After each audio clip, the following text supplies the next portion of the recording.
નમો હરિઘંટાણં નમો સીતાણં નમો આયર્યાણં નમો જયાણં નમો લોલસવસાહુણાં એસો પંચનમોકારો સર્વપાવપણાસનો મંગલાણં સંવેસે પરમં હવૈ મંગલમ અજ્ઞાનતિમિરંધાના જ્ઞાનાંજનશલાકયા નેત્રયોન્મિલિतं येन તસ્मै શ્રીગુરવે નમઃ મુખાદિવ્યાકુક્ષિરત્નં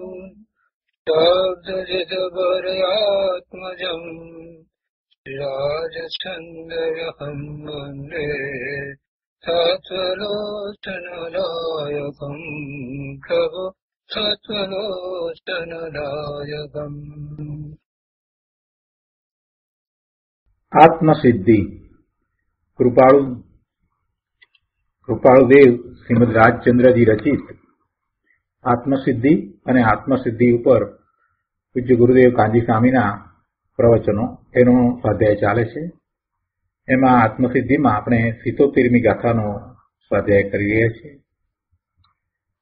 શિષ્યને જે શંકા છે એના સમાધાન ગાથા 74, 75, 76, 77 એમાં આપવામાં આવ્યા છે. શિષ્યને આત્મા છે, આત્મા નિત્ય છે એનું તો સમાધાન થયું, પરંતુ આત્મા કર્તા ભોગતા છે એના સમાધાનો હજી થયા નથી. એટલે આત્મા કર્મનો કર્તા છે એના વિશે એને શંકા કરી છે અને અનેક પ્રકારે માન્યતા કરે છે. તો એના સમાધાન ગાથા 74, 75, 76 માં આવ્યા અને હજી 77 ગાથામાં પણ એ જ વાત ચાલી રહી છે. પણ ગુરુદેવ આ ગાથાઓનો વિસ્તાર કરતા આપણને બીજું ઘણું તત્વ સમજાવે છે. આ 77મી ગાથાનો ઘણો વિસ્તાર કર્યો છે. એની પર 5 દિવસ સુધી સતત પ્રવચન થયા છે અને આ પુસ્તકની અંદર તો આખરે 25 પાના જેટલો વિસ્તાર લખવામાં આવ્યો છે. તો એમાંની ઘણી મહત્વની વાત છે જે આપણે લઈએ છીએ. અહીંયા આપણે 238માં પાના ઉપર પુરુષાર્થની નબળાઈ વિશેની વાત લીધી કે જ્ઞાની પુરુષને પુરુષાર્થની નબળાઈથી વર્તમાન અવસ્થામાં મલિનતા હોય તો એને એ જાણે, પણ એ જાણીને પોતે પોતાનો સાચો પુરુષાર્થ વધારે છે. પોતાની વર્તમાનમાં જે દશા છે એને જાણ્યા પછીથી એ સાચા પુરુષાર્થને વધારે છે. કેમ કે એ જાણે છે કે હું પરમાર્થે નિર્દોષ છું, મારું શુદ્ધ સ્વરૂપ છે. એમ વિચારીને આ અસ્થિરતાથી થતા રાગાદિકનો પણ ત્યાગ કરે છે. જો અસ્થિરતાનો રાગ એમ શબ્દ ગુરુદેવ ઘણીવાર વાપરે છે. શાસ્ત્રના સ્વાધ્યાયમાં પણ અસ્થિરતાનો રાગ જ્ઞાની પુરુષને હોય છે એમ કહે છે. તો અસ્થિરતાનો રાગ એટલે શું? અસ્થિરતાનો રાગ એટલે શું? એ રાગ બે પ્રકારે હોય. એક મિથ્યા દ્રષ્ટિને જે રાગ છે એ પોતે પોતાના સ્વરૂપને સમજતો નથી, પોતાના સ્વરૂપ વિશે કાંઈ પણ જાણતો નથી, એટલે એનું લક્ષ્ય તો પર તરફ રહે છે. પરમાં એ સુખની શોધ કરે છે અને પર પદાર્થમાં એ એવી માન્યતા કરે છે કે ત્યાંથી મને સુખ પ્રાપ્ત થશે.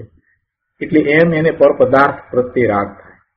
પોતાની આસપાસમાં જે વર્તમાન જે પર્યાય છે, મનુષ્યની પર્યાય છે, તો એને અનુરૂપ જે સ્નેહી છે, સગા છે, મિત્રો છે, એ બધા પ્રત્યે એને રાગ થાય.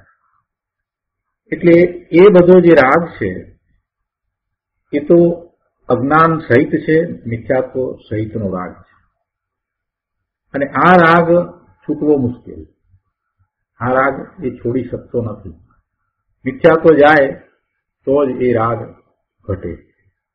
પણ જ્ઞાની પુરુષને પણ કે જેને સમ્યક તો પ્રગટ કર્યું છે, આત્માનો અનુભવ થયો છે, સ્વાનુભૂતિ થઈ છે, મિથ્યાત્વ ગયું છે, તો એને પણ રાગ થાય છે. તો એ રાગ કેવા પ્રકારનો રાગ છે અને એ રાગ શા માટે થાય છે? તો એને માટે એમ કહ્યું કે જ્ઞાની પુરુષની દ્રષ્ટિ સ્વરૂપ તરફ રહે છે, છતાંય પોતાના સ્વરૂપને વિશે એ વધુ સમય સુધી એકાગ્રતા કરીને રહી શકતા નથી. પોતાના સ્વરૂપને વિશે વધુ સમય સુધી એકાગ્રતા કરીને રહી શકતા નથી, એટલે ત્યાં સ્થિર રહેતા નથી. એને અસ્થિરતા કહી. પોતાના સ્વરૂપને વિશે પોતે વધારે સમય સ્થિર રહેતા નથી, એને અસ્થિરતા કહી. અને આવી અસ્થિરતાને કારણે એ જ્ઞાની પુરુષ બહારમાં આવે છે તો એમને શુભ ભાવ હોય છે, અને એમના શુભ ભાવ તો પ્રભુ ભક્તિના હોય છે, પ્રભુ પ્રત્યેના અહોભાવના હોય છે, પ્રભુ પ્રત્યે સ્તવનનો ભાવ હોય છે. ક્યારેક પોતે જે દશા પ્રાપ્ત કરી છે એ કારણને બીજાઓ સામે મૂકે છે, બીજાઓને સમજાવે છે, એટલે કોઈક વખત એવી દેશનાનો ભાવ આવે છે. એ બધા રાગ છે. શિષ્યને સમજાવવાનો ભાવ આવે છે, શાસ્ત્ર લખવાનો ભાવ આવી જાય છે. આ બધો શુભ ભાવ છે, એ શુભ રાગ છે. અને આ શુભ રાગ કેમ થયો? તો કે પોતાના સ્વરૂપને વિશે સ્થિરતા ન થઈ ને બહારમાં રહ્યા માટે થયો. જો પોતાના સ્વરૂપને વિશે સ્થિરતા હોત તો આવો રાગ થાત નહીં. એટલે આવા રાગને, જ્ઞાનીના આવા રાગને અસ્થિરતાનો રાગ કહેવામાં આવે છે, અથવા તો અસ્થિરતાથી થતા રાગ આદિના પરિણામ કહેવામાં આવે છે.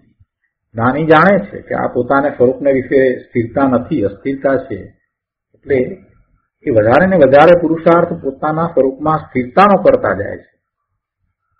અહીંયા એ વાત કરી છે કે એમ વિચારી અસ્થિરતાથી થતા રાગાદિકનો પણ જ્ઞાની ત્યાગ કરે છે. અને રાગ આદિકનો ત્યાગ કરવો એટલે શું? આ તો સહજ ઉત્પન્ન થતો રાગ હતો, શુભ ભાવ હતો, તો એમાં ત્યાગ કરવો એટલે કે એવો હવે ભાવ આવતો જ નથી. પોતાના સ્વરૂપને વિશે રહે છે તો કોઈ શુભ ભાવ આવતો નથી. જેટલો સમય સ્વરૂપમાં ઠરે છે, પોતાના જ્ઞાન સ્વરૂપમાં ઠરે છે, ત્યાં ટકીને રહે છે, એટલો સમય રાગ ઉત્પન્ન થતો જ નથી. એમ એ રાગ આદિકનો ત્યાગ છે. એમ નથી કે પોતાને શુભભાવ આવ્યો છે ત્યારે કે આ શુભભાવ કરવા જેવો નથી એમ કરીને અશુભમાં ચાલ્યા જાય, કે એમ નથી કઈ.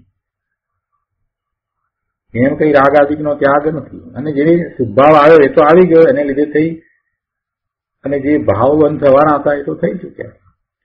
એટલે જે પુરુષાર્થ છે આ પ્રકારનો છે. રાગ રહિત પોતાની દશા થાય છે, નિર્મળ દશા થાય છે, એવા પરિણામ થાય છે. તો એ પરિણામ વધુ ને વધુ થાય છે, વધુ સમય માટે થાય છે, ત્યાં સ્થિરતા થાય છે, ત્યાં ટકવાનું થાય છે. અને એ તો જ્ઞાનીનું ધર્મીનું કાર્ય છે. જીવનું ખરેખર એ જ એકમાત્ર કાર્ય છે કે પોતાના સ્વરૂપને વિશે જ રહે. આ પુણ્ય પાપના શુભાશુભ ભાવ એ કઈ જીવનું કાર્ય નથી, એ આત્માનો ધર્મ પણ નથી. તો અહીંયા સુધી આપણે સ્વાધ્યાય કર્યો છે. હવે આજે આગળ 239માં પાના ઉપર લઈએ. અહીંયા એક ગાથા કહી છે, અને એ ગાથા પછીથી આવશે. મુખથી જ્ઞાન કથે અને અંતર છૂટ્યો ન મોહ, તે પામર પ્રાણી કરે માત્ર જ્ઞાનીનો ધો. પણ એના પછી જે વાત કરી છે ગુરુદેવે એ લઈએ છીએ આપણે. આત્મા શક્તિ સ્વભાવે શુદ્ધ છે, પણ અવસ્થાએ વર્તમાનમાં અશુદ્ધ છે. પોતે વર્તમાન પર્યાયમાં કર્મની મલિનતા સહિત છે, એટલે અવસ્થાએ એ અશુદ્ધ છે. તો કહે છે કે તે જુએ નહીં અને પોતાને શુદ્ધ જ માને. પોતે શક્તિ સ્વભાવે શુદ્ધ છે તો પોતાને શુદ્ધ જ માને અને વર્તમાન પર્યાયને જુએ નહીં, અને એમ માને કે પોતે શુદ્ધ જ છે, તો પછી પોતાને પુરુષાર્થ કરવાની કાંઈ જરૂર રહેતી નથી. એવી ઊંધી માન્યતા કરે અને સત્ય પુરુષાર્થ કરે નહીં, તેને મિથ્યા દ્રષ્ટિ માનવા. એકાંતે પોતે શુદ્ધ છે એમ ગ્રહીને એ પુરુષાર્થ ન કરે તો એ પણ મિથ્યાત્વ કહેવાય. આત્મા પોતાને ભૂલીને ક્રોધ આદિ વગેરે રાગ દ્વેષમાં પ્રવર્તે છે. અપરાધ કર્યા વિના જ પરાણે બંધ થાય તેમ બને નહીં. જયારે અહીંયા શિષ્યએ એમ કહ્યું ને કે આત્મા કર્મ બંધ કરતો નથી, તો એવું એ છે કે આત્મા કર્મ બંધ કરતો નથી એમ કઈ રીતે કહી શકાય? હજી સુધી રાગ ને દ્વેષ તો ટળ્યા નથી, પોતાને હજી અજ્ઞાન વર્તે છે, અને એમ છે તો પણ એ એમ કઈ રીતે કહી શકે કે એ કર્મનો કરતા નથી? પોતાને એ માને શુદ્ધ છે, પૂર્ણ શુદ્ધ છે એમ માને, એથી કરીને કઈ વર્તમાન અવસ્થામાં તો શુદ્ધ થઈ જતો નથી. રાગ દ્વેષમાં પ્રવર્તી રહ્યો છે, એટલે એ તો એનો અપરાધ છે, અને અપરાધ થાય છે માટે તો નવા નવા બંધ થાય છે. અપરાધ કર્યા વિના જ પરાણે બંધ થાય એમ તો બને નહીં. કોઈ એમ કે અમને આ ઉપાધિ, તકલીફ, દુઃખ બધું છે, અમે તો કાંઈ કર્યું નથી. વાત સાચી પ્રભુ તારી, અત્યારે વર્તમાન પર્યાયને વિશે તે એવું કાંઈ નહીં કર્યું હોય એ વાત બરાબર છે, પણ પૂર્વે તે ક્યારેક એવું કાંઈક કર્યું હશે કે જેના ઉદય અત્યારે વર્તમાનમાં આવ્યા છે. એટલે ભૂતકાળમાં આપણે જે ભાવ કર્યા છે એને ક્યાં આપણે જાણીએ છીએ? ભાવને જાણતા નથી, એટલે જ એવા કર્મના બંધ પડ્યા છે. દરિદ્રતા હોય કે પ્રતિકૂળતા હોય કે પોતાનું બધું ચાલી જાય, ધન મિલકત બધું ચોરાઈ જાય, કોઈ લઈ જાય, કોઈ આપે નહીં, આ બધું જે કંઈ થાય છે એના બધાના કારણ છે. પૂર્વે પોતે કાંઈક એવું કરીને આવ્યો છે, એટલે એવા પાપના ઉદયો આવે છે, અને એવા ઉદય વખતે શાંતિ રાખવા સિવાય બીજો કોઈ રસ્તો નથી. ધર્મમાંથી આ તો શીખવાનું છે. કે છે કે અપરાધ કર્યા વિના જ પરાણે બંધ થાય તેમ બને નહીં. પણ જીવ તો પ્રત્યક્ષ રાગ દ્વેષનું ચિંતન કરે છે તે જાણી શકાય છે. એટલે અહીંયા તો સમાધાન આપે છે ને, આ પ્રત્યક્ષ તો દેખાય છે કે ભાઈ તું રાગ દ્વેષ તો કરે છે, તો પછી એ કર્મ તને બંધાય છે એનો કરતા તું જ હોય ને. તું સમાધાન આપતા આપતા કેવી સરસ વાત આપણને સમજાવી દીધી છે કે પરાણે કાંઈ બંધ થતા નથી, અપરાધ કર્યા વિના પરાણે કાંઈ બંધ થતા નથી, અને બંધ થયા છે તો ઉદયમાં આવ્યા છે, એમને કાંઈ ઉદયમાં આવ્યું નથી. ઘણા વર્ષો પહેલા હું સ્કૂલમાં ભણતો હતો ત્યારે મને આવો પ્રશ્ન થતો કે ખરેખર શું થતું હશે? કોઈ મારે છે ને આ માર ખાય છે, તો પેલાના મારનારના ખરાબ ભાવ છે માટે આને સહન કરવું પડતું હશે ને. બહુ હું પાઠશાળામાં ભણતો તો મને હજી યાદ છે, હું એ વખતે 5મા 6ઠા ધોરણમાં હતો ત્યારે આવા વિચાર આવ્યા. પાઠશાળાના સાહેબને પૂછ્યું, પણ કાંઈ એમાં તો બસ તમને કાંઈ સમજ નથી, નહીં તો ગોખાવડાતા હતા એટલે ગોખાવી દે. પણ પછી મેં મારા ફાધરને જયારે પૂછ્યું ત્યારે એમને મને એ વખતે પણ સમજાવેલું કે ના, પેલાને ખરાબ ભાવ થયો છે, મારવાનો ભાવ થયો છે, એ વસ્તુ જુદી છે, અને આ જે માર ખાનાર છે એ તો એના પાપના ઉદય આવ્યા છે માટે એ માર ખાય છે. પેલાના ભાવ એ પછીની વાત. પહેલા તો આ જે ભોગવે છે, આને જે તકલીફ પડે છે એમાં એનો પોતાનો દોષ છે, પૂર્વે એવા કર્મ બાંધીને આવ્યો છે માટે એ થાય છે. એમ નથી કે પેલાને એવો ભાવ આવ્યો છે એટલે એ પેલો ના હોત તો બીજો હોત, કોઈ પણ નિમિત્ત હોત. આને તો દુઃખી થવાનું હતું, એ દુઃખી થાય. આને માર ખાવાની છે તો સામે કોઈ વ્યક્તિ ન હોય તો પણ એ ઠેસ વાગીને પડી જાય, અને પથ્થર માથામાં વાગે અને સહન કરવાનું, તો એમાં કોઈ બીજો વ્યક્તિ હોય નહીં તો પણ થાય. એટલે જે પૂર્વે કર્મ એવા કરીને આવ્યો છે, એવા પાપના ઉદય આવ્યા છે માટે આ બધું ભોગવવાનું થાય છે. પછી સામે નિમિત્ત તરીકે ગમે તે હોય.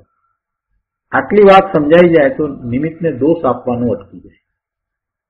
આને મને માર્યો, આને મને આમ કર્યું, તેમ કર્યું, પણ ભાઈ મારે તો એ ભોગવવાનું હતું, એમ જો દ્રષ્ટિ બદલાઈ જાય તો પછી જગતમાં શાંતિ થઈ જાય.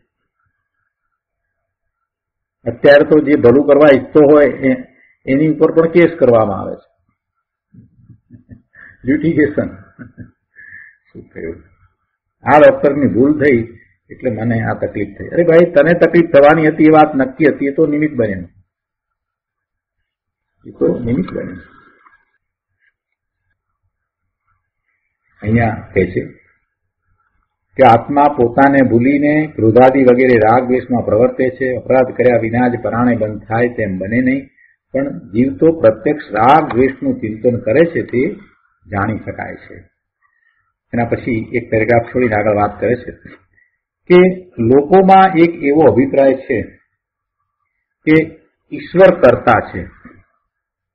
એટલે અહીંયા પણ શિષ્ય પણ જે શંકા કરી છે એમાં એમ કહ્યું છે કે જે કરે તે ઈશ્વર કરે ને આ કર્મ બંધાય છે એનું કારણ ઈશ્વર છે, એવી શંકા કરી છે. એટલે એના સમાધાન તરીકે ઈશ્વર વિશેની ઘણી વાત લીધી. ફરીથી પણ કેટલીક વાત અહીંયા કરે છે. કહે છે કે લોકોમાં એક એવો અભિપ્રાય છે કે ઈશ્વર કરતા છે. ઈશ્વર સૃષ્ટિનો કરનારો, સૃષ્ટિની રચના કરનારો છે, એ સૃષ્ટિનો ઉત્પાદક છે અને એનો લય કરનારો પણ એ જ છે, નાશ કરનાર પણ કોઈ ઈશ્વર છે, વગેરે વગેરે જે માન્યતા ઊભી કરેલ છે તે ખોટી માન્યતા સ્વીકારવાથી પોતે પોતાની સ્વાધીનતા સમજી શકતા નથી. ઈશ્વર બધું કરે એવી ખોટી માન્યતાને સ્વીકારવાને લીધે પોતે પોતાની સ્વાધીનતા સમજી શકતા નથી અને સ્વાધીન પુરુષાર્થ ઉપાડી શકતા નથી. પોતે સ્વાધીન છે, સ્વને આધીન છે, પરને આધીન નથી, બીજો પોતાની અંદર કાંઈ કરી શકે નહીં એવી પોતાની સ્વાધીનતાનો જેને સ્વીકાર થાય એને જ પોતાના સાચા પુરુષાર્થ માટે પોતે જ કાંઈક કરી શકે એમ નિશ્ચય થાય, એવો નિર્ણય થાય, એમ દ્રઢતા થાય.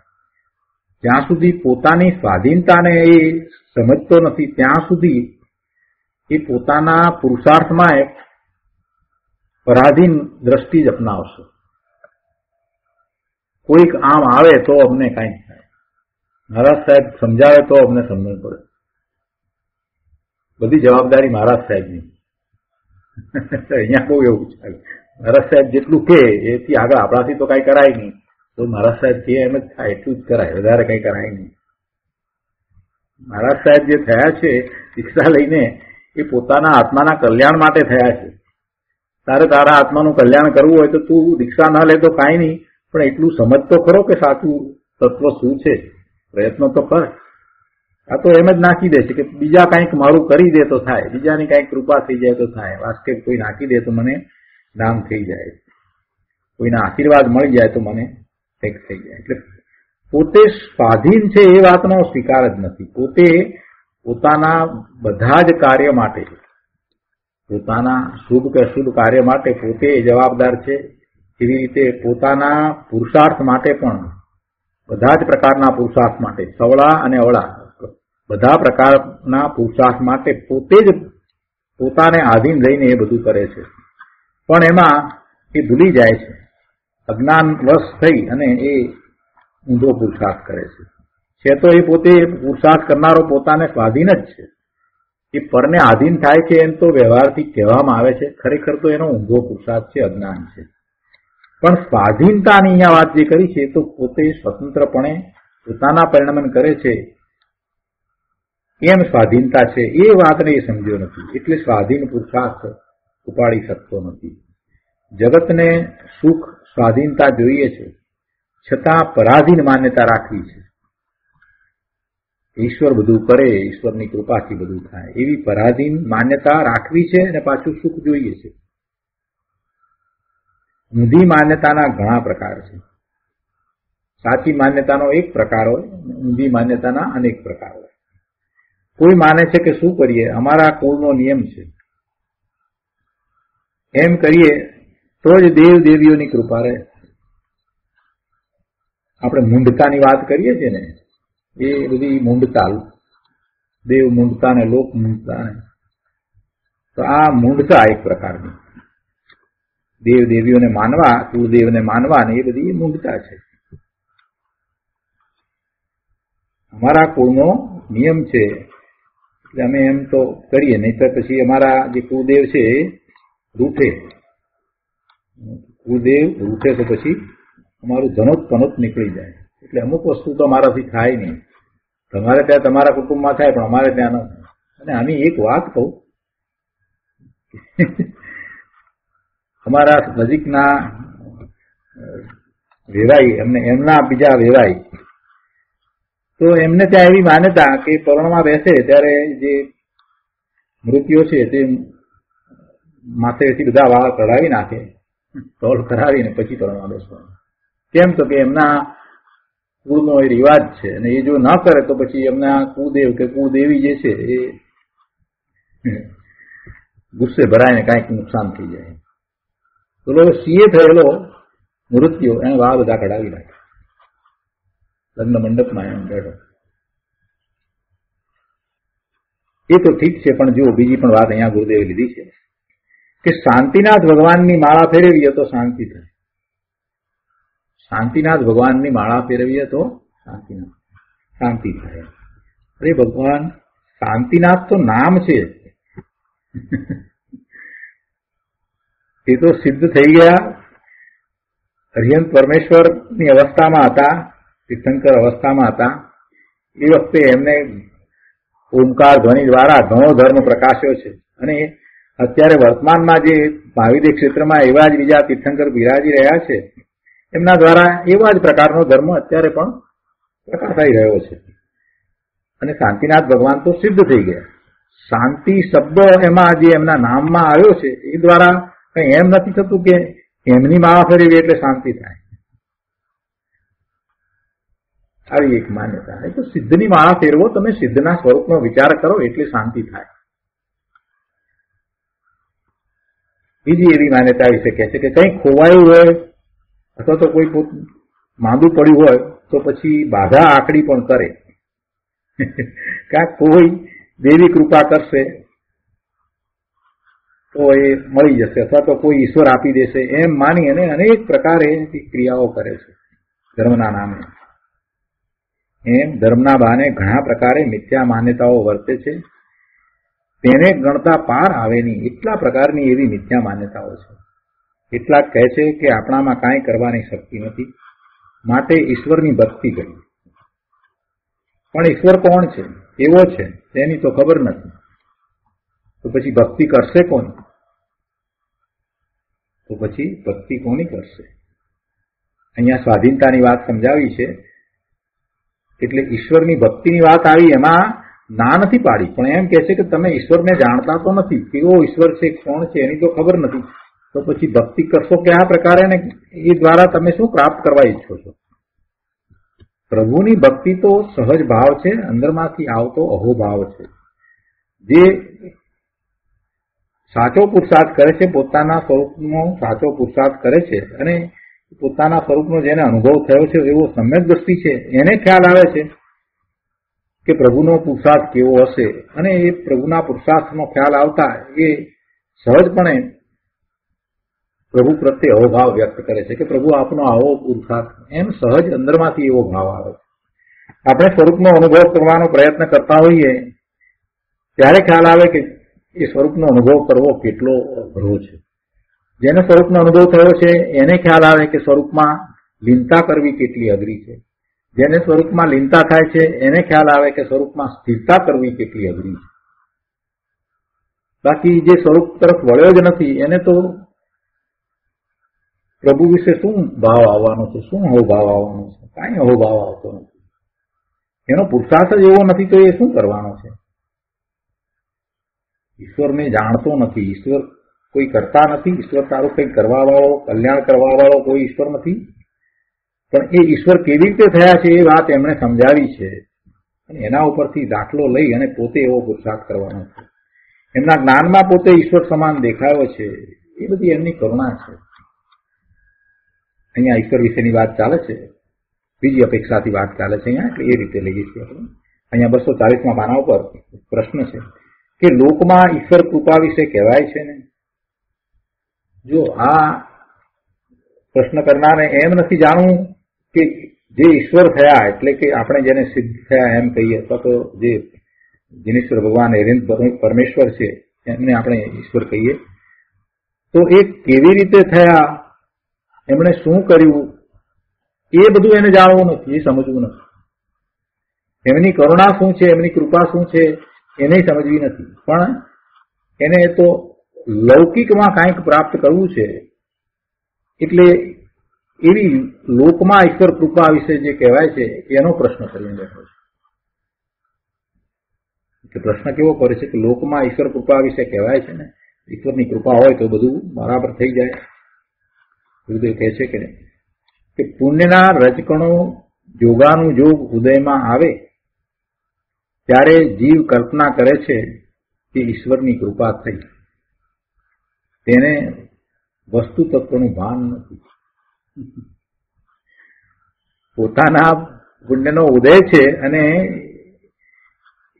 એ વખતે એને એ કંઈક મળે છે તો એ એમ માને કે ઈશ્વરની કૃપા થઈ, એમ એ માને. હવે એ બધું યોગાનું યોગ હોય.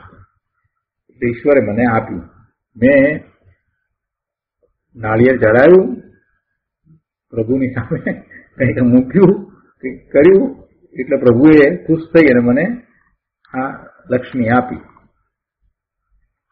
વાસ્તવમાં શું છે તો કે પુણ્યના રજકણો જોગાનું જોગ ઉદયમાં આવે, એટલે કે પુણ્યનો ઉદય આવ્યો છે ત્યારે જીવ કલ્પના કરે છે કે ઈશ્વરની કૃપા થઈ, પણ એ કલ્પના કરનારને વસ્તુ તત્વનું ભાન નથી. તે ઊંધી ખતવણી કરે છે અને ઈશ્વર જગતનો કર્તા છે વગેરે અનેક પ્રકારની કલ્પના ઊભી કરે છે. જો જ્ઞાનીને પણ એવો ભાવ હોય કે ઈશ્વરની કૃપા છે, ઈશ્વરની કરુણા છે, એને કારણે અમે પામ્યા છીએ, એવો જ ભાવ હોય. કોઈ પણ મહાપુરુષને ત્યારે એમ ન હોય કે પોતે પોતાથી પામ્યા છે એમ કરી અને પ્રભુની અવગણના કરે, એવો ભાવ તો ક્યારેય કોઈને ન હોય. પણ સિદ્ધાંત પ્રમાણે તો એ સમજે છે કે જે પોતે પ્રાપ્ત કરશે એ પોતાના પુરુષાર્થથી પ્રાપ્ત કરશે, અને પ્રભુનો ઉપદેશ પણ એવો જ છે કે પોતે પુરુષાર્થ નહીં કરે ત્યાં સુધી કાંઈ પ્રાપ્ત થવાનું નથી. એ વાત તો એને બરાબર બેસી ગઈ છે, કેમ કે પ્રભુએ પોતે પુરુષાર્થ દ્વારા પ્રાપ્ત કર્યું. પ્રભુ 13મા ગુણસ્થાનની દશામાં કેવી રીતે પહોંચ્યા? પોતાના પુરુષાર્થ દ્વારા પહોંચ્યા. તો પછી જેને પણ એવી દશા પ્રગટ કરવી હોય એને એવો પુરુષાર્થ કરવો જ પડે. એટલે જ્ઞાનીને આ વાત બરાબર હોય, છતાંય એવો ભાવ આવે છે તો જ્ઞાની ઘણીવાર કહે છે કે પ્રભુ આપની કૃપા વિના અમારું કલ્યાણ નથી, આપની કૃપા વિના અમે અમારી જ્ઞાન ચેતનાને પ્રગટ કરી શકતા નથી. આવો ભાવ આવે છે અંતરમાં, એવો ભાવ આવે છે. પણ અહીંયા તો જે પ્રભુને જાણતો જ નથી, પ્રભુના પુરુષાર્થ નથી જાણતો, એની વાત કરી છે કે એ ઊંધી કચવણી કરે છે કે આ ઈશ્વરે કર્યું, ઈશ્વર જગતનો કર્તા છે અને અનેક પ્રકારની કલ્પના એ રીતે ઊભી કરે છે. ખરી રીતે બધા આત્મા સ્વતંત્ર છે, ખરી રીતે બધા આત્મા સ્વતંત્ર છે. ચૈતન્ય મૂર્તિ આત્માની યથાર્થ શ્રદ્ધા, જ્ઞાન અને અનુભવ પોતાથી જ થાય છે. પ્રભુની વાણીમાં જે વાત આવી હોય એને આપણે દ્રવ્યશ્રુત કહીએ, અને એને સમજી આત્મસાત કરી અને પછી જે પ્રગટ કરીએ, પોતાનો સ્વરૂપનો અનુભવ કરીએ, સ્વાનુભૂતિ થાય, ત્યારે એમ કહેવાય કે એવું ભાવશ્રુત પ્રગટ કર્યું. અને એવું ભાવશ્રુત પ્રગટ થયા પછીથી બહારમાં આવીએ ત્યારે આપણને સહજ એવો ભાવ આવે કે પ્રભુની કૃપાથી. પણ આ તેના સંદર્ભમાં વાત છે કે પોતાને જે સહાનુભૂતિ થઈ છે ત્યારે જે અહોભાવ આવ્યો છે એના સંદર્ભમાં વાત છે.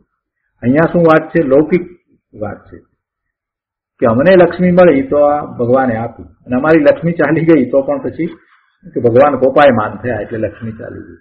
આ ઊંધી બધી વાત છે. ઈશ્વર તમને સંયોગો આપે એમ બનતું નથી, ઈશ્વર તમને પ્રેરણા આપે એવું પણ બનતું નથી. ઈશ્વર તમને કાંઈક કરવા માટેની પ્રેરણા આપે, મારવાની, કોઈને જીવાડવાની પ્રેરણા આપે, ખરેખર એમ બનતું નથી. એ તો પોતાના ભાવ છે.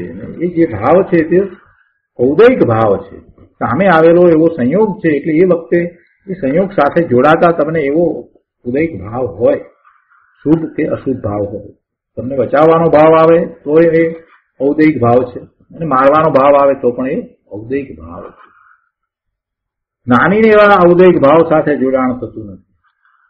જ્ઞાની પુરુષને એવા ઔદૈક ભાવ સાથે જોડાણ થતું નથી. એને માત્ર એક જ્ઞાતા દ્રષ્ટા ભાવે જુએ છે.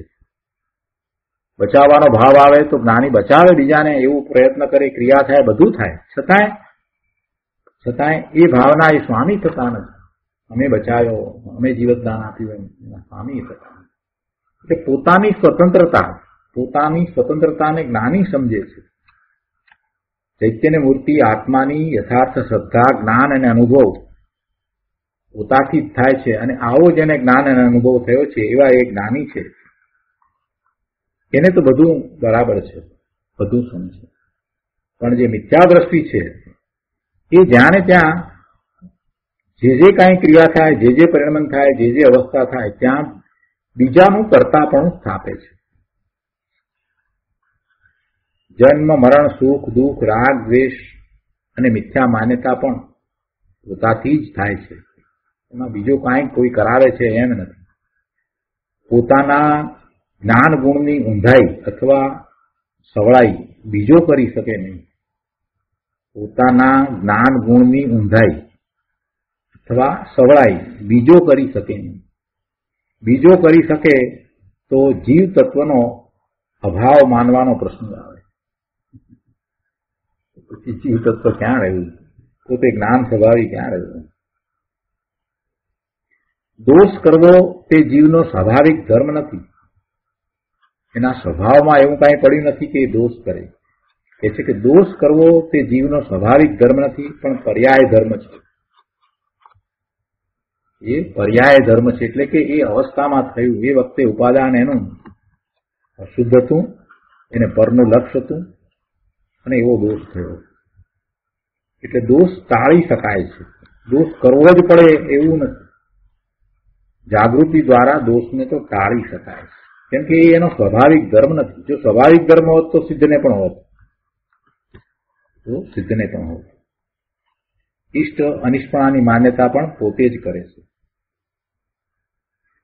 એના પછીના પેરેગ્રાફમાં ત્રીજી લીટીમાં બહુ સરસ વાત કરી છે, એ લઈએ આપણે. પુણ્ય વિના બહારના સંયોગ ન મળે. પાપ વિના પણ બહારના સંયોગ ન મળે. પણ અહીંયા પુણ્યની વાત લઈને સમજાવવું છે. કહે છે કે પુણ્ય વિના બહારના સંયોગ ન મળે. કેટલી શ્રદ્ધા જેને ન હોય, પુણ્ય વિના બહારના સંયોગ ન મળે એવી સાચી શ્રદ્ધા હોવી જોઈએ. પણ જેને એ શ્રદ્ધા ન હોય તેને આત્માનો અનુભવ કેમ બને? એટલે કે જેને સાચી શ્રદ્ધા નથી અને જે સંયોગો મળ્યા એમાં એ એમ માને કે કોઈકના આશીર્વાદથી મળ્યા કે અમુક કાંઈક બાધા કરવાથી કે એનાથી મળ્યા, એવી એની ઊંધી માન્યતા હોય, એવો મિથ્યા દ્રષ્ટિ આત્માને અનુભવે ક્યારેય અનુભવે નહીં. એ મિથ્યા માન્યતા છોડે ત્યાર પછીથી આગળ વાત ચાલે. કોઈ વાર પુણ્ય આદિનો યોગ હોય ત્યારે ઉપલક દ્રષ્ટિથી પોતાનું ધાર્યું થાય છે એમ માને, અને જ્યારે પુણ્યના એવા પ્રકારના સંયોગ ન હોય અને પોતાનું મન માન્યું, પોતાનું ધાર્યું ન થાય, ત્યારે બીજાને એટલે દેવ ઈશ્વર આદિ વ્યક્તિને કલ્પીને માગણી કરે છે કે હે દેવ, હે નાથ, અમારું ભલું કરજો, તમે અનાથના નાથ છો, વગેરે વગેરે પ્રાર્થના કરે. એવા પ્રકારે પ્રાર્થના કરે કે અમારું ભલું કરજો, તમે અનાથના નાથ છો, અને માગણી કરે છે કે અમારું ભલું કરજો, તમે અનાથના નાથ છો, વગેરે વગેરે. આપણે ભેગા થઈને પ્રાર્થના કરીએ તો ઈશ્વર દુઃખ દૂર કરશે એમ પાછું ઘણાને એ સમજાવે ખરું, અને ઘણા પાછા એમ માને પણ ખરા કે આપણે સાથે એવી પ્રાર્થના કરીએ તો ભગવાન આપણું દુઃખ દૂર કરે. પણ આત્મા પોતે જ શુદ્ધ અવિકારી સુખ આનંદથી ભરપૂર છે. તેને ઓળખીને તેમાં ઠરે તો બધા દુઃખ ટળી જાય છે. તો આમાં એમ ન સમજવું કે પ્રાર્થના ન કરવી, એવો કહેવાનો આશય નથી. પણ પ્રાર્થના કરવા પાછળનો તમારો જે ઉદ્દેશ છે ને એ ખોટો છે. તમે એમ સમજીને પ્રાર્થના કરો છો કે ભગવાન તમારું દુઃખ દૂર કરશે. અને મોટા ભાગે અત્યારે વર્તમાનમાં એવા સ્તવનો ખૂબ લખાય છે, અને ખૂબ ગવાય છે, ખૂબ જ ગવાય છે અને ખૂબ જ લખાય છે. પ્રભુ અમારા દુખડા ટાળજો ને કાપજો, આવા જ બધા હોય છે, બધામાં એ જ વાત હોય છે. પણ સાચી માન્યતા નથી, ખોટી માન્યતા છે. પ્રભુને પ્રાર્થના જે કરવાનો જે ભાવ છે એ ભાવ તો અંદરમાંથી આવે છે. પ્રભુની પ્રાર્થના જે છે એમાં તો સ્તુતિનો ભાવ છે. ખરેખર તો જોવા જઈએ તો એમાં કઈ લૌકિક ની માંગણીનો ભાવ નથી હોતો. પ્રભુના એમાં ગુણોની સ્તુતિ હોય છે. પ્રભુએ જે પ્રાપ્ત કર્યું છે એની સ્તુતિ હોય છે. અને પ્રભુની કરુણાને કારણે પોતાને જે શાંતિ અનુભવાય છે એવો અહોભાવ હોય છે, એવી પ્રાર્થના હોય. શું કહે છે અહીંયા પુણ્યની વાત કરતા કહે છે કે એમ એ રાગ કરે છે અને જે કરવાનું છે એ કરતો નથી. પોતાના સ્વરૂપને સમજવાની વાતમાં એ ઊંડો ઉતરતો નથી. એને પર તરફનું લક્ષ છે ને, તો આ કઈ રીતે નાના નાના પ્રકારે જે વાત છે પર તરફની, અને પર ઉપર જે બધા દોષના ટોપલા પર ઉપર જોડી દે છે અને કંઈક પ્રાપ્ત કરે છે તો પણ એ પર ઉપર જોડી દે છે. તો એ વાત બધી અહીંયા તો સમજાવી છે કે એમ ભેગા થઈને પ્રાર્થના કરીએ તો ઈશ્વર દુઃખ દૂર કરશે, એમ ઘણા માને છે. પણ આત્મા પોતે જ શુદ્ધ અવિકારી સુખ આનંદથી ભરપૂર છે. તેને ઓળખીને તેમાં ઠરે તો બધા દુઃખ ટળી જાય છે. છતાં પોતે સત સ્વરૂપ આત્માને ભૂલીને પોતાને અવગુણ કરે, પોતાના શુદ્ધ સ્વરૂપને ભૂલીને એ અવગુણ કરે એટલે મિથ્યા માન્યતા કરે, અજ્ઞાન ભાવે રહે, તો પછી તે ભૂલનું ફળ એને પોતે જ ભોગવવું પડે ને, એટલે પોતે ભોગવે. અને પાછો માને કે ઈશ્વર આદિ અમારું દુઃખ હરશે, અમારે ભોગવવું નહીં પડે, અમે પ્રાર્થના કરીએ છીએ એટલે. એવી પાછી ઊંધી માન્યતા. ખરી રીતે તો અજ્ઞાન ભાવનો કર્તા પોતે જ છે. અજ્ઞાન ભાવનો કર્તા પોતે જ છે. ઈશ્વરપણું તો આત્માનો શુદ્ધ સ્વભાવ છે. ભૂગાથામાં પણ કહ્યું ને, ઈશ્વરપણું કૃપાળુદેવે કહ્યું ને, ઈશ્વરપણું તો આત્માનો શુદ્ધ સ્વભાવ છે. તે ઈચ્છા રહિત અને દેહ રહિત હોય છે. આત્માનો શુદ્ધ સ્વભાવ છે તે જ ઈશ્વરપણું છે. આગળ 241માં પાના ઉપર અહીંયા 5મી લીટીમાં કહે છે કે અહીં તો ઈશ્વરને ગુણ દોષનો ઉત્પાદક ઠરાવ્યો, તેથી ઈશ્વર કરાવે તો ઈશ્વર કરતા ઠરે. જીવ કાંઈ ગુણ દોષ કરે નહીં, ગુણનું ભાન ન હોય તો તેને ચેતન કહેવાય નહીં. નવી એક દલીલ શું કહે છે કે ઈશ્વરને ગુણ દોષનો ઉત્પાદક ઠરાવે. એટલે ગુણ દોષ કોણ કરે? આપણને ગુણ દોષ કોણ કરે? ઈશ્વર કરે. ઈશ્વરને તેનો કરતા ઠરાવે. એટલે જીવ કાંઈ ગુણ દોષ કરે નહીં, આપણે તો કાંઈ ગુણ દોષ કરીએ નહીં. આપણે ગુણ દોષ ન કરીએ તો પછી આપણને ગુણનું ભાન ક્યાંથી થયું? પર્યાયમાં જે શુદ્ધિ પ્રગટ થઈ હોય એ ક્યાંથી પ્રગટે? એટલે ગુણનું ભાન ન હોય તો એને ચેતને કહેવાય નહીં. આત્મા સ્વતંત્ર હોવાથી જ્ઞાતા તરીકે ગુણ કરે તો દોષ ન થાય, આનંદ થાય. દોષાદિ ન કરે તો રાગાદિ ભૂલ રહિત પોતાની સ્વતંત્ર હયાતી ટકાવી રાખે. પણ અહીં તો ગુણ અગુણ કરનાર કોઈક બીજો એટલે ઈશ્વર થયો એમ માનીએ તો તે વિચારવા જેવું છે. એટલે કે ખોટી માન્યતા છે, એવું ન બની શકે. બધું ઈશ્વર કરે એવી જે માન્યતાઓ છે એ માન્યતા બહુ વિચારવા જેવી છે. આપણે ઘણી વાર એમ કહીએ છીએ કે કઈ નહીં, એમની માન્યતા તો સારું છે ને, એમાં ઈશ્વર બધું કરે એમ માને છે તો સારું છે ને. એમ અભિમાન એમાં ટળ્યું ને, ઘણાને મનમાં એમ થાય. પ્રભુ અહીંયા અભિમાન કરવાનો સવાલ નથી. અહીંયા તો સિદ્ધાંતને સમજવાની વાત છે કે તમે બધું એમ માનો કે ઈશ્વર જ બધું કરે એમ માનો તો તમારે પુરુષાર્થ ક્યાંથી પછી ઉપડશે? તમારી સ્વાધીનતા ક્યાં રહી? તમે તો પોતાની જાતને નિર્માલ્ય કરી અને મિથ્યાત્વના ભાવમાં અને ભાવમાં આનંદ ભોગ કરશો. સાચા તત્વને સમજ્યા વિના તો કાંઈ સ્વરૂપની પ્રાપ્તિ થવાની નથી, મુક્તિ થવાની નથી. એટલે ઈશ્વર ગુણ કરે ને અવગુણ કરે, બધું ઈશ્વર કરે, બધું ઈશ્વરની કૃપાથી થાય, એવી જે માન્યતા કરી રહ્યા છે ઘણા ધર્મમાં, એ બધા મૂંડ મિથ્યા દ્રષ્ટિ છે. એમાં કઈ ખોટું લગાડવાની વાત નથી. લગભગ ધર્મની અંદર એમ જ છે કે બધું ઈશ્વર કરે છે એવી આપણે નિર્માણતા રાખવી જોઈએ, એમ જ વાત આવતી હોય છે. બધું ઈશ્વર પર છોડી દો, તો કહે છે ને, સલાહ આપે આપણને, બધું ઈશ્વર પર છોડી દો. પણ એમ કરતા તો ભવના ભ્રમણ થશે પ્રભુ, બીજું કાંઈ નહીં. ઈશ્વરને સમજવાની જરૂર છે કે ઈશ્વર કોણ છે. ઈશ્વર કરતા નથી, આ વાત પહેલા સમજવાની જરૂર છે. ઈશ્વર કોઈનું કાંઈ કરે નહીં. ઈશ્વરે તો કરુણા કરીને જે આપવાનું હતું એ આપી દીધું આપણને. હવે આપણે એ વાતને સમજીને ગ્રહણ કરવાનું છે. ઈશ્વર કરતા છે એ વાત જ્યાં સુધી પકડાઈ છે ને ત્યાં સુધી કોઈ જીવ ધર્મ પામી શકે જ નહીં. ઈશ્વરને કરતા જ્યાં સુધી માન્યો છે ત્યાં સુધી એ પોતે પોતાની જવાબદારીમાંથી છટકી જાય છે. એટલે અહીંયા કહે છે કે એ વાત વિચારવા જેવી છે કે ગુણ અવગુણ બધું ઈશ્વર કરે, એ વાતને વિચારવા જેવી છે, કેમ કે એ બને જ નહીં. અને આ દલીલ ઘણી ઊંચી છે. એટલે ગુણ અવગુણ કરવાની શક્તિ જેનામાં નથી એ તો અવસ્તુ ઠરે. ગુણ અવગુણ કરવાની શક્તિ મારામાં નથી તો પછી અવસ્તુ ઠર્યો, કોઈ વસ્તુ જ ન રહી. પોતે પોતાના પરિણમન કરવા માટે સક્ષમ ન હોય અને બીજો જેનું કાંઈ બધું કરી દેતો હોય તો શું થયું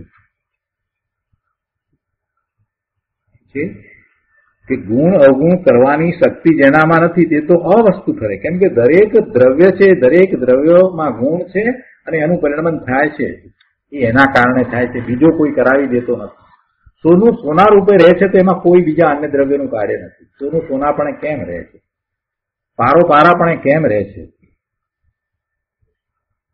કોલસો કોલસાપણે રહે છે, જે પ્રમાણે છે તે પ્રમાણે જ રહે છે. એના ગમે તેટલા સંયોજનો બદલાય છતાંય મૂળ દ્રવ્યનો નાશ થતો નથી અને એ મૂળ દ્રવ્યના ગુણો પાછા એવા એવા જળવાયેલા જ રહે છે.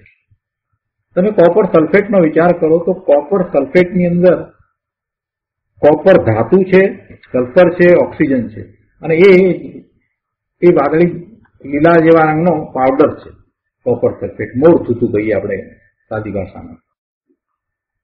આપણને લાગે કે આમાં તો કોઈ ધાતુ જેવું કાંઈ દેખાતું નથી, એક ગુણ પણ ધાતુનો તો દેખાતો નથી, પણ છતાં એમાં કોપર રહેલું છે ને એમાંથી કોપર બહાર કાઢીએ ત્યારે એવું ને એવું જ કોપર નીકળે છે. એ કોપરે એક પણ ગુણ ગુમાવ્યો હતો નથી. એટલે દરેક દ્રવ્ય છે તે ગુણ સહિત છે અને એ પોતાના ગુણને છોડતું જ નથી. ગુણોના સમૂહને દ્રવ્ય કહ્યું છે. તો એ ગુણોનું પરિણમન ન હોય તો એનો અર્થ એવો થયો કે એ ગુણોનું પરિણમન નથી, તો એનો અર્થ એવો થયો કે ત્યાં ગુણ જ નથી. અને ગુણ ન હોય તો પછી એ દ્રવ્ય પણ હોય નહીં, એટલે અવસ્તુ ઠરે. સમજાય છે? ગુણ અવગુણ કરવાની શક્તિ જેનામાં નથી તે તો અવસ્તુ ઠરે. ગુણ અવગુણ કરવાની શક્તિ એટલે ગુણના પરિણમન કહેવાનો અર્થ એવો છે. એવું બને નહીં, ગુણ હોય ને એનું ગુણ રૂપે પરિણમન ન થાય એમ બને નહીં. સાકરમાં મીઠાશનો ગુણ છે એમ કહીએ તો પછી મીઠાશ માંથી આવે જ, મિત્ર પછી મીઠાશનો ગુણ નથી એમ થયું. અને ગુણ નથી તો પછી વસ્તુ નથી, દ્રવ્ય નથી, અવસ્તુ, કોઈ વસ્તુ રહેતી નથી. એક વાત શું વાત હતી કે ઈશ્વર ગુણ કરે અવગુણ કરે, એ વાત ઉપરથી કેવી મોટી ફિલોસોફી સમજાવી દીધી છે. શાંતિથી વાંચવા જેવું છે પ્રભુ. એક એક લીટીમાં આગળ વધીએ, ઊંડા ઉતરીએ તો બધું તત્વ સમજાય એવું છે આમાં. તો આગળ એના પછી 4 લીટી છોડી અને એક સરસ વાત છે બીજી કે વિષય ભોગ ધન સ્ત્રી પુત્ર આદિ વગેરે પ્રત્યે પ્રેમ મમતા વર્તે અને કહે કે બધું ઈશ્વર ઈચ્છાથી થાય છે. લાડવા ખાય તો તે ઈશ્વર ઈચ્છા, પોતે લાડવા ખાય અને પછી એમ કે ઈશ્વર ઈચ્છા. 5 ઇન્દ્રિયના વિષયો કામ વાસના ભોગ તૃષ્ણામાં પોતે ટક્યો રહ્યો અને પછી એમાં પણ ઈશ્વર ઈચ્છા. બધું નાખે ઈશ્વરના માથે.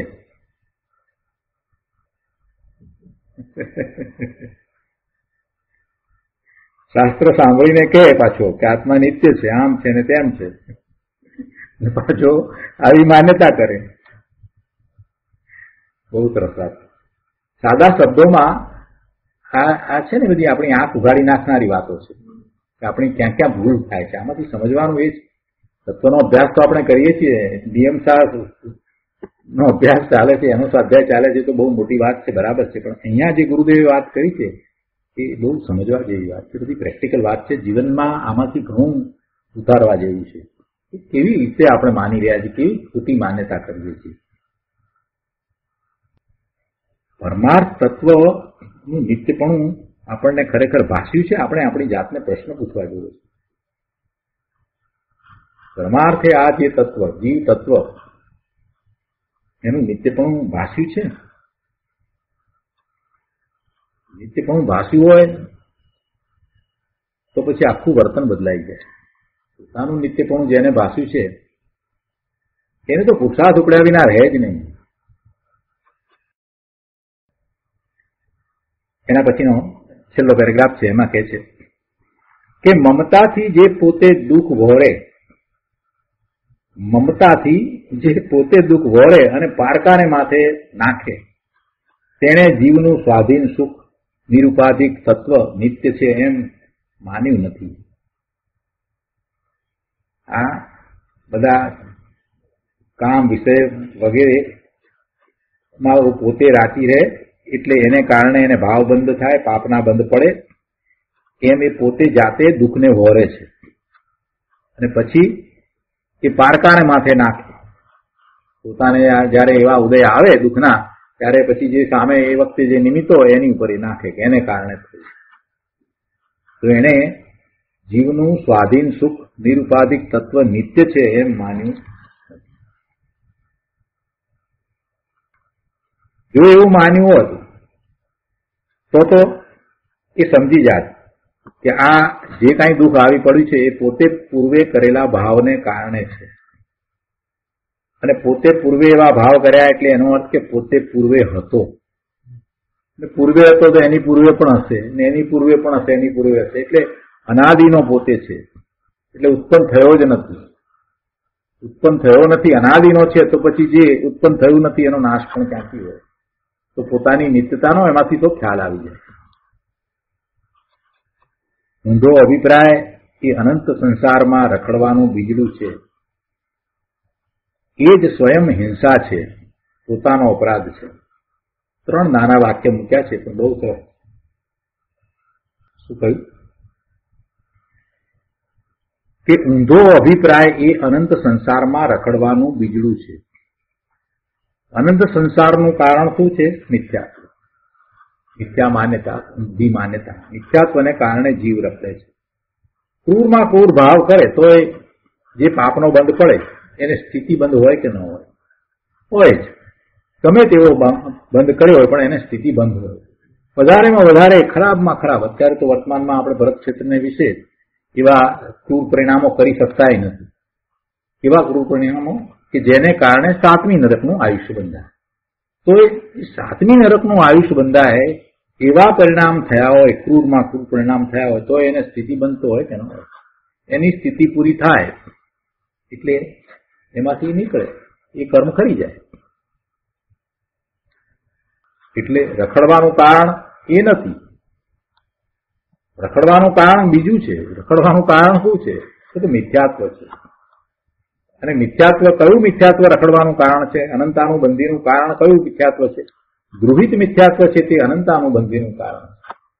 અનંત ભવ કરવા વાળું કારણ એ ગૃહિત મિથ્યાત્વ છે. ગૃહિત મિથ્યાત્વ, આપણે અનાદિનું અગૃહિત મિથ્યાત્વ લઈને આવ્યા છીએ. કેટલાય પ્રકારે મિથ્યાત્વ તો વર્તે છે. પણ ધર્મના નામે જે આપણે મિથ્યા ખોટી માન્યતા કરીએ છીએ, ધર્મના નામે એમાં ગૃહિત મિથ્યાત્વ થાય છે. અને એવું ગૃહિત મિથ્યાત્વ થતા જીવને અનંત સંસાર હોય. આ વિશે બહુ સરસ વાત તત્વધારામાં છે. એક આખું ચેપ્ટર છે મિથ્યાત્વ સંબંધીનું. ગૃહિત મિથ્યાત્વ, અગૃહિત મિથ્યાત્વની બધી વાત કરી છે. અનંતાનુબંધીની પણ છે ચેપ્ટર. એ વાંચવા જેવું છે. તેના ઉપર આપણે સ્વાધ્યાય પણ પહેલા કર્યા છે. તો અહીંયા શું કહ્યું કે ઊંધો અભિપ્રાય એ મિથ્યાત્વ, એ અનંત સંસારમાં રખડવાનું બીજડું છે. એક વાત થઈ. બીજું વાક્ય શું છે? એ જ સ્વયં હિંસા છે. એ જ સ્વયં હિંસા છે. ઊંધો અભિપ્રાય એટલે શું થયું કે પોતે પોતાનું જેવું સ્વરૂપ છે એવું સ્વરૂપને માનવું નહીં અને વિભાવ ભાવે પરિણમવું. સ્વભાવ ભાવે નહીં પરિણમતા, વિભાવ ભાવે પરિણમવું. કેમ કે અભિપ્રાય ખોટો છે એટલે પછી સ્વભાવ ભાવે તો પરિણમતો નથી. એટલે પોતે પોતાના સ્વભાવ ભાવનો ઘાત કરે છે એમ પોતાની હિંસા. એટલે કે છે કે એ જ સ્વયં હિંસા છે. અને એ અપરાધ કોનો છે? તો પોતાનો અપરાધ. કોઈએ કરાવેલો અપરાધ નથી, પોતે એવો અપરાધ કરે છે. આગળ પણ કહે છે, ઘણા કહે છે કે અમે આત્મા છે, નિત્ય છે એમ માનીએ છીએ, પણ પોતાની કલ્પનાને ગોઠ્યું તેમ તેમનું માનવું હોય છે. વિરોધ રહિત જ્ઞાન શું છે તે જાણ્યું જ નથી. સાચું જાણ્યું હોય તેના અભિપ્રાયમાં તદ્દન નિર્દોષતા હોવી જોઈએ, પછી દોષ ના આવે. સાચો અભિપ્રાય થયો કે છુટકારાનું દ્વાર ખુલી ગયું. સાચો અભિપ્રાય થયો તો છુટકારાનું દ્વાર ખુલી ગયું. ભલે હજી અનુભવ સહિત સમ્યક દર્શન ન થયું હોય, પણ અભિપ્રાયમાં તો એમ હોવું જોઈએ. અભિપ્રાયમાં તો જેમ છે તેમ હોવું જોઈએ. માન્યતા તો ખોટી ન હોવી જોઈએ. જે તત્વ અનંતકાળમાં ન સમજાયું તેને સમજવાનો તથા સમજીને તેનો પુરુષાર્થ કરવાનો માર્ગ કોઈ અપૂર્વ અને અલૌકિક હોવો જોઈએ. તે સમજવા માટે કોઈ અપૂર્વ વિચાર દશા મુમુક્ષુતા જોઈએ. એ સમજવા માટે સાચી મુમુક્ષુતા જોઈએ, એવી વિચાર દશા થવી જોઈએ.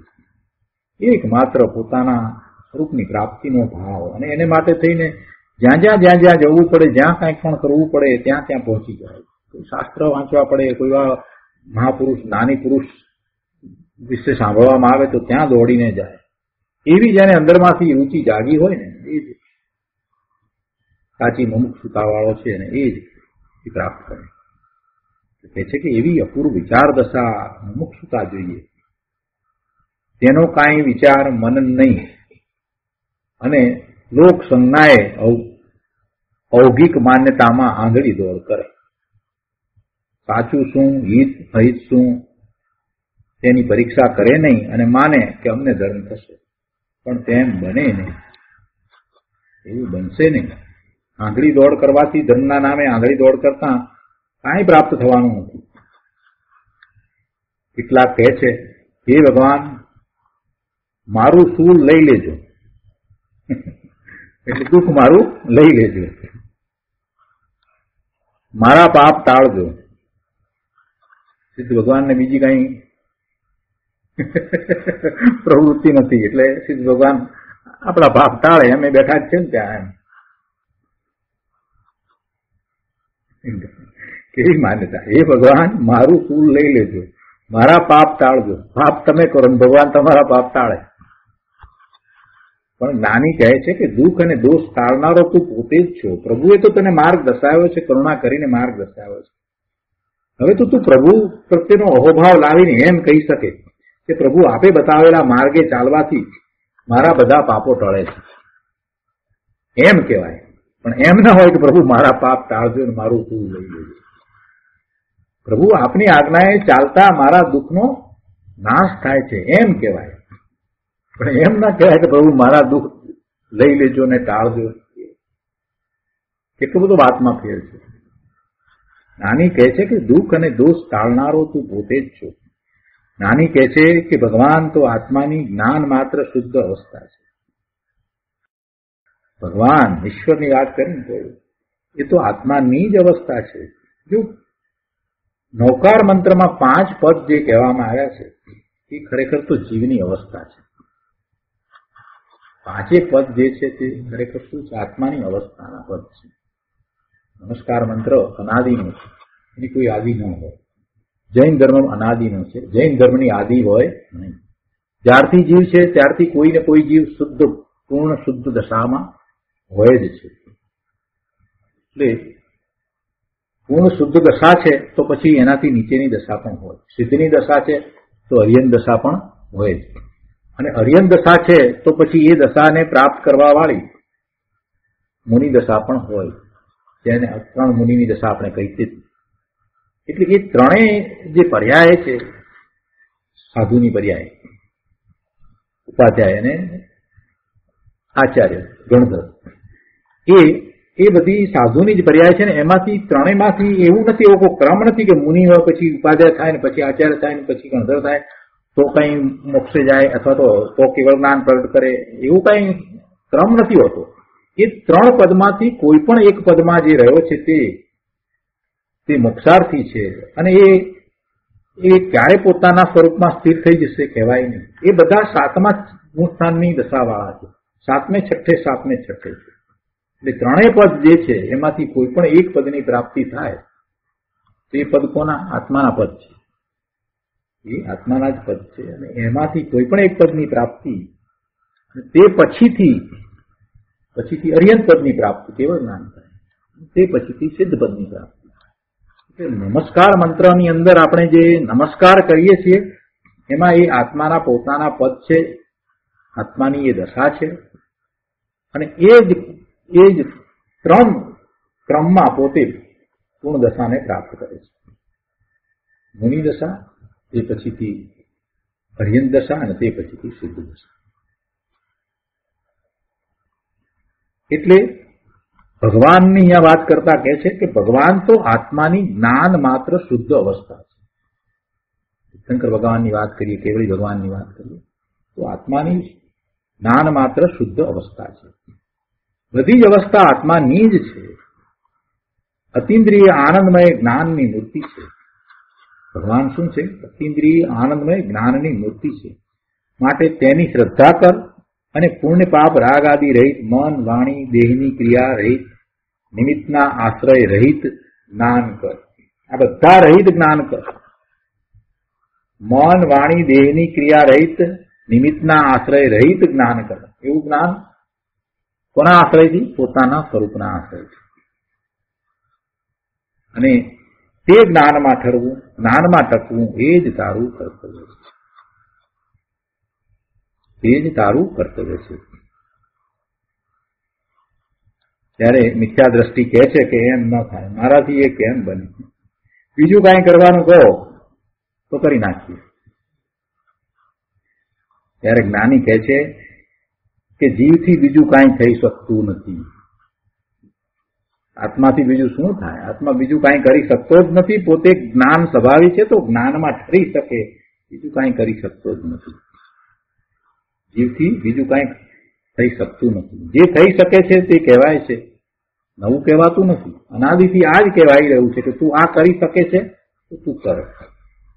આત્મા જળની ક્રિયા કરતો નથી, તેનું તે કર્મ નથી. જીવ જ્ઞાતા છે અને જ્ઞાતાનું કાર્ય જ્ઞાન છે. જીવ જ્ઞાતા છે અને જ્ઞાતાનું કાર્ય જ્ઞાન છે. પછી એ જ્ઞાન એ સમ્યક કરે કે મિથ્યા કરે, એને જ્ઞાન કરે છે, બીજું કાંઈ કરતો નથી. અને એના સંબંધી એક વાત કરી છે, પણ આપણે લઈએ છીએ અહીંયા. તો યોગેન્દ્ર દેવે એક ગાથા કહી છે કે જન્મ મરણ પોતે કરે, ભોગ ભોગવે આપ, દુર્ગતિ શિવપદ આપ લે, દઢ ધારી એ છા. એટલે કે એમ પોતે જ અજ્ઞાન વડે અશુદ્ધ નિશ્ચયને રાગ દ્વેષ પુણ્ય પાપનો કરતા છે. અજ્ઞાન વડે અશુદ્ધ નિશ્ચયથી, એ નિશ્ચયથી કહ્યું પણ અશુદ્ધ નિશ્ચયથી રાગ દ્વેષ પુણ્ય પાપનો કરતા છે. એ નિમિત્ત ઉપચારની દ્રષ્ટિએ, વ્યવહાર દ્રષ્ટિએ કર્મનો કરતા તથા અશુદ્ધ નિશ્ચયથી સુખ દુઃખનો જીવ ભોગતા છે. તેમ કરતા છે એ રીતે એનું ભોગતા પણ છે. અહીંયા કહ્યું કે જન્મ મરણ પોતે કરે, ભોગ ભોગવે આપ, એ આમાં લાગુ પડે. અને દુર્ગતિ શિવપદ આપ લે, દઢ ધારી એ છાપ. કહે છે કે હું રાગાદી રહિત કર્મ ઉપાધિથી મુક્ત છું, કેવળ જ્ઞાતા દ્રષ્ટા વિતરાગ છું. એવી યથાર્થ શ્રદ્ધા જ્ઞાન અને જ્ઞાનની સ્થિરતાના પુરુષાર્થ વડે શિવપદ, કર્મ કલંક ઉપાધિ રહિત શુદ્ધ આત્મપદ પણ જીવ પોતે જ પ્રાપ્ત કરે છે. બહુ સુંદર વાત આવી આજે. તો આજનો સ્વાધ્યાય અહીંયા સુધી રાખીએ છીએ. હવે સુખધામ બોલીએ.